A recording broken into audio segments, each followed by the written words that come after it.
3 મહિના પહેલા બનેલ કોમી બનાવમાં જાતિ અને હિન્દુ ધર્મ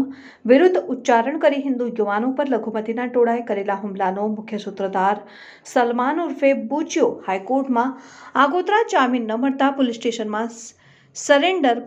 પોલીસે કરેલી ધરપકડ। સલમાન મલેક કોમી ઉશ્કેરણી માનસિકતા ધરાવતો માથાભારે યુવાન હોય હિન્દુ મુસ્લિમ બંનેમાં કુખ્યાત હતો। 3 મહિના અગાઉ ઈદના જુલુસમાં મોડી સાંજે કેટલાક મુસ્લિમ યુવાનોએ હિન્દુ યુવાનોનો ઘેરી લઈને અપશબ્દો બોલી પેન્ટ ઉતારી હિન્દુ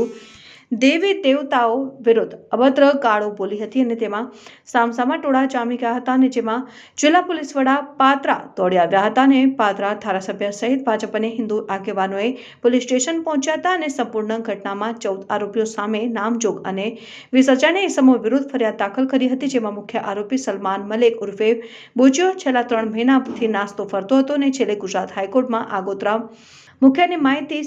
સાંપડી રહી છે અને આગોતરા જામીન હાઈકોર્ટે નહીં આપતા તે પોલીસ સ્ટેશનમાં હાજર થતા પોલીસ તેની ધરપકડ કરી હતી અને કાયદેસરની કાર્યવાહી કરી છે। અંબાજી મંદિર પાસે શુક્રવારની મોડી સાંજે જુલુસ નીકળ્યું હતું, જેમાં ઉશ્કેરીને જનક ટિપ્પણી કરીને લઘુમતી સમાનતા યુવક દ્વારા કપડાં કાઢીને અભદ્ર વર્તન કરીને જાતિ અને ધર્મ વિરુદ્ધ ઉચ્ચારી ધાર્મિક લાગણી દુભાઈ હતી। યુવાનોને ગળદાપાટુનો માર મારી કપડાં ફાડી નાખી ગળામાં પહેરેલ સોનાની એક ચેન લૂંટી લીધી હતી અને અન્ય 20 જેટલા ઇસમો સામે ગાળો બોલ્યાની ફરિયાદ પાદરા ખાતે નોંધાયેલી છે। બનાવને પગલે મોટી સંખ્યામાં પાદરામાં સામસામા ટોળા ઉમટી પડ્યા હતા અને હિન્દુઓના તમામ સંગઠનો એકત્ર થઈ આ આરોપીઓ વિરુદ્ધ રજૂઆતો કરી હતી અને આરોપીઓ વિરુદ્ધ ફરિયાદ આપી હતી, જેમાં મુખ્ય સૂત્રધાર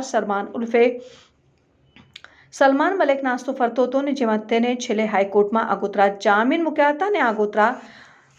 જામીન રદ થતા અંતે છેવટે એને પાદરા પોલીસ સ્ટેશનમાં શરણ લીધું અને જેમાં પોલીસે મોડી રાત્રે ધરપકડ કરીને આ સમગ્ર બનાવનો મુખ્ય સૂત્રધાર મુખ્ય આરોપી સલમાન